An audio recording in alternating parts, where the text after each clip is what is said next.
بسم اللہ الرحمن الرحیم۔ السلام علیکم دوستوں، دجال کی حقیقت۔ دجال کا قید سے نکلنا بھی قیامت سے پہلے کی 10 بڑی نشانیوں میں سے ایک ہے۔ یہ اپنے ساتھ بہت بڑے فتنے و شبہات لے کر آئے گا، اس لیے آپ صلی اللہ علیہ وسلم نے اس کے بارے میں امت کو خبردار کیا اور ڈرایا اور فرمایا، اللہ کی قسم قیامت اس وقت تک قائم نہیں ہوگی جب تک 30 جھوٹے دجال ظاہر نہ ہو جائیں۔ ان میں سب سے آخری کانا دجال ہوگا۔ دجال اولاد آدم میں سے ایک شخص ہوگا جسے اللہ کچھ ایسی قوتیں، ایسی طاقتیں عطا فرمائے گا جو اس کے سوا کسی اور انسان کو حاصل نہ ہوئی ہوگی، نہ اسے ملی ہوگی۔ یہ طاقتیں لوگوں کی آزمائش کے لیے ہوں گی۔ یہ دعویٰ بھی کرے گا کہ وہی رب العالمین ہے اور اس کی بائیں آنکھ مٹی ہوئی ہوگی، یعنی وہ کانا ہوگا۔ کچھ اہل علم کے نزدیک اسے مسیح کہا جائے گا۔ وہ ساری زمین میں گھومے گا، وہ چلے گا پھرے گا۔ دجال لوگوں میں سے اس پر ایمان لانے کو کہے گا، اس لیے نبی کریم صلی اللہ علیہ وسلم نے اس کی پہچان بتاتے ہوئے فرمایا کہ دجال کانا ہے اور تمہارا رب کانا نہیں ہے، وہ ہر عیب سے پاک ہے۔ ابن شیاد کا قصہ۔ آپ صلی اللہ علیہ وسلم کے زمانے میں مدینہ میں ابن سیاد نام کا ایک یہودی لڑکا رہتا تھا۔ آپ صلی اللہ علیہ وسلم کو اس کے دجال ہونے کے بارے میں شک تھا، اس لیے ایک دفعہ آپ صلی اللہ علیہ وسلم نے اس سے فرمایا، کیا تو گواہی دیتا ہے کہ میں محمد اللہ کا رسول ہوں؟ وہ آپ کی طرف دیکھ کر بولا، میں گواہی دیتا ہوں کہ آپ امیین کی طرف سے رسول بنا کر بھیجے گئے ہیں۔ پھر اس نے کہا کہ کیا آپ صلی اللہ علیہ وسلم گواہی دیتے ہیں کہ میں اللہ کا رسول ہوں؟ آپ صلی اللہ علیہ وسلم نے اس کی رسالت کا انکار کیا اور فرمایا، میں اللہ پر اور اس کے رسولوں پر ایمان لاتا ہوں۔ پھر آپ نے ابن شیاد سے پوچھا کہ تجھے کیا نظر آتا ہے؟ اس نے بتایا کہ میرے پاس سچا اور جھوٹا آتا ہے۔ تب آپ صلی اللہ علیہ وسلم نے اس سے فرمایا، میں تیرے لیے دل میں ایک چیز چھپا رکھی ہے۔ ابن سیاد نے دکان کہنے کی بھرپور کوشش کی، لیکن یہ لفظ ادا کرنے کی اسے توفیق نہ ملی۔ وہ صرف دکھ ہی دکھ میں کہہ سکا۔ آپ صلی اللہ علیہ وسلم نے فرمایا کہ پھٹکار ہے تجھ پر، تو اپنی حیثیت سے آگے نہ بڑھ سکا۔ حضرت عمر رضی اللہ تعالی عنہ نے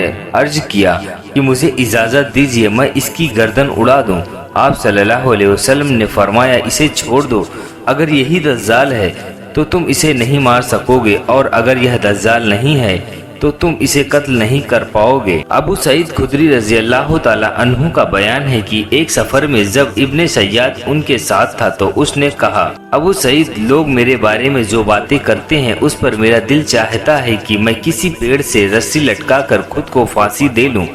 ہو سکتا ہے کہ آپ صلی اللہ علیہ وسلم کی حدیث کا علم کسی اور کو نہ ہو، مگر تم انصار سے چھپی نہیں ہے۔ کیا اللہ کے رسول صلی اللہ علیہ وسلم نے یہ نہیں فرمایا تھا کہ دجال بانج ہوگا، اس کی کوئی اولاد نہ ہوگی، جبکہ میں اولاد والا ہوں، میری اولاد مدینہ میں موجود ہے۔ دجال مکہ اور مدینہ میں داخل نہ ہو سکے گا، جبکہ میں مدینہ سے آ رہا ہوں اور مکے جا رہا ہوں۔ ابو سعید رضی اللہ تعالی عنہ کہتے ہیں، میں اسے معذور ماننے ہی والا تھا کہ وہ پھر بولا، اللہ کی قسم میں اچھی طرح جانتا ہوں کہ دجال کہاں پیدا ہوا اور اس وقت وہ کہاں ہے، یعنی دجال پیدا ہو چکا ہے۔ ابو سعید رضی اللہ تعالی عنہ کہتے ہیں، میں نے کہا تمہارے لیے ہلاکت و بربادی ہو۔ اللہ کے رسول صلی اللہ علیہ وسلم نے فرمایا، آدم علیہ السلام کی پیدائش سے لے کر قیامت کے دن تک دجال سے بڑی کوئی مصیبت نہیں۔ دجال کے علاوہ دوسرے فتنوں کے بارے میں مجھے زیادہ ڈر ہے۔ دجال اگر میری زندگی میں نکل آیا تو میں دلیل کے ذریعے مقابلہ کر کے تم سب کی طرف سے اس پر بھاری پڑوں گا۔ اگر وہ میرے بعد آیا تو ہر شخص دلیل کے ساتھ اس پر غالب آنے کی کوشش کرے۔ اللہ ہر مسلم کی مدد کرے گا۔ میں تم کو اس سے ڈرا رہا ہوں۔ ہر نبی نے اپنے قوم کو اس سے ڈرایا ہے، لیکن میں تمہیں ایک ایسی باتیں بتانے جا رہا ہوں جو کسی نبی نے اپنے قوم کو نہیں بتلائی۔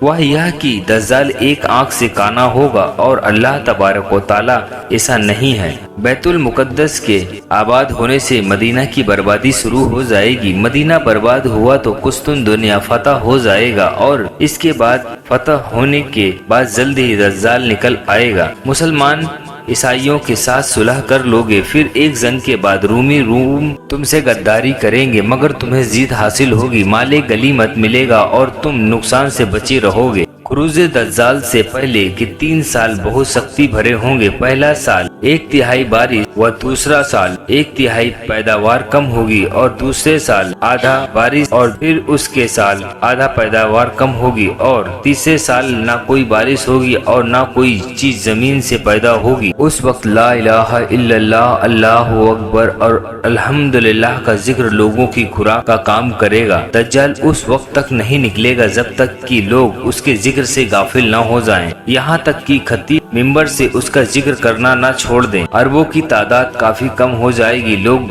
दज्जाल के डर से पहाड़ों में जा छिपेंगे। खुशहाली का फितना एक ऐसे शख्स के जरिए उठेगा जो खुद को मेरे अहले बैत से बताएगा, हालांकि उसका कोई ताल्लुक मुझसे ना होगा। फिर लोग एक ऐसे शख्स को अपना हाकिम बना लेंगे जो इस लायक बिल्कुल न होगा। इसके बाद फितनों का दौर शुरू हो जाएगा। आदमी सुबह को मोमिन होगा और फिर शाम को काफिर हो जाएगा। ऐसे में जल्दी ही दज्जाल जाहिर हो जाएगा।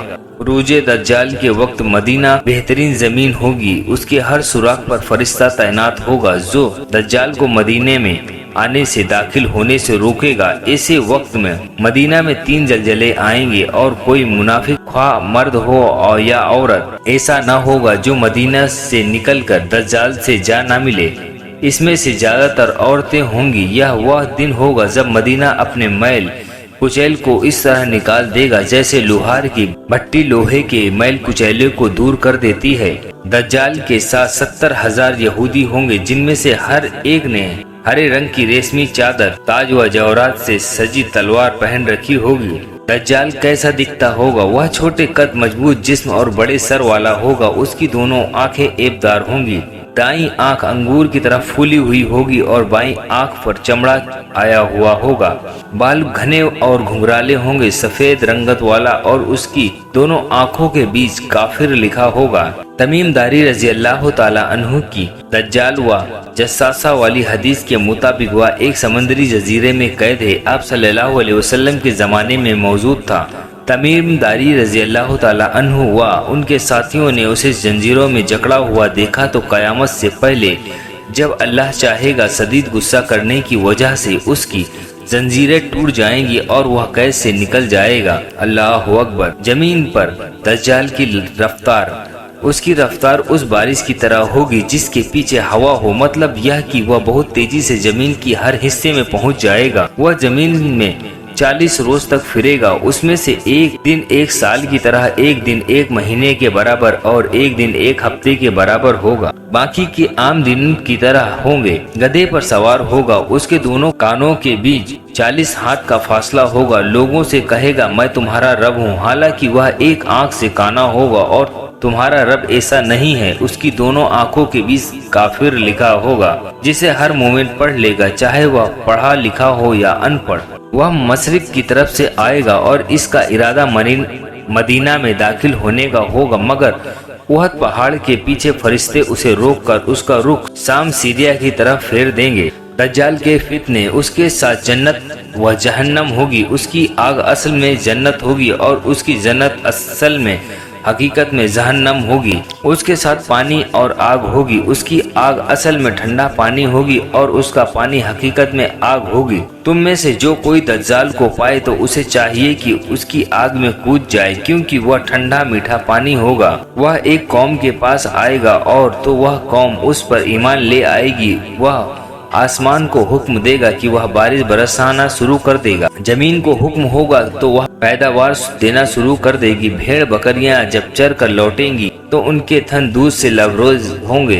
फिर जब वह एक दूसरी कौम के पास जाएगा तो वह उस पर ईमान नहीं लाएगी। सुबह जब वह कौम अपने खेतों को देखेगी तो फसलें बर्बाद हो चुकी होंगी और जमीन बंजर होकर वह उस बंजर जमीन को हुक्म देगा तो जमीन से खजाने निकलकर शहद की मक्खियों की तरह होकर उसके पीछे पीछे चलने लगेंगे। दज्जाल जब एक देहाती से कहेगा कि अगर मैं तुम्हारे मर चुके माँ बाप को जिंदा कर दूं तो क्या तुम मुझे अपना रब मान लोगे?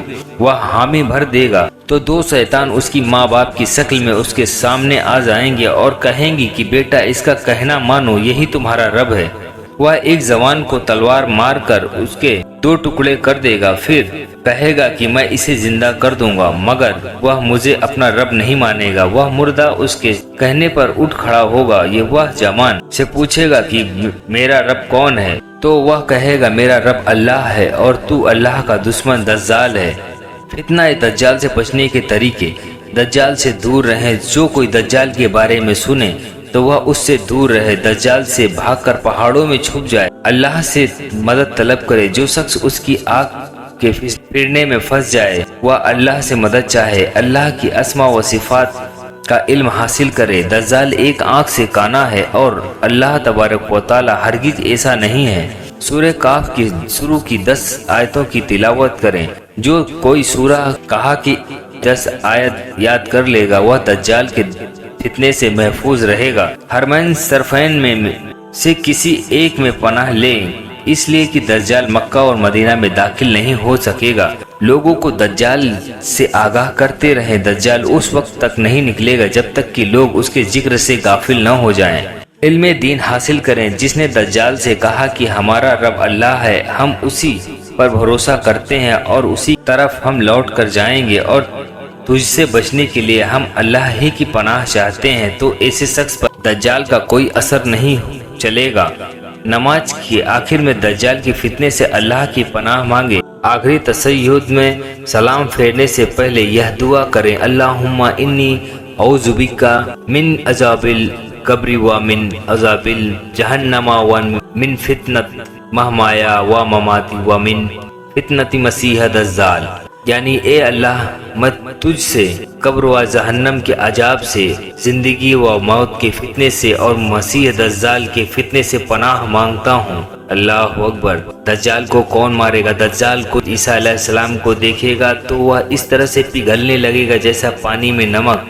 वह भागेगा मगर ईसा अलैहिस्सलाम उसे बाब लुत्फ जो फिलिस्तीन में है के करीब जाकर पकड़ेंगे और नेजा मार कर उसे मौत के घाट उतार देंगे। फिर ईसा अलैहिस्सलाम दज्जाल का नेजे पर लगा हुआ खून लोगों को दिखाएंगे। अल्लाह अकबर। इस तरह से दज्जाल का खात्मा होगा। अल्लाह अकबर। उम्मीद करते हैं दोस्तों यह वीडियो आपको पसंद आई होगी। इसी तरह की इस्लामी मालूमात हासिल करने के लिए मेरे यूट्यूब चैनल को सब्सक्राइब और वीडियोस को लाइक करना ना भूलें। मिलते हैं अगले वीडियो में, तब तक के लिए अल्लाह हाफिज।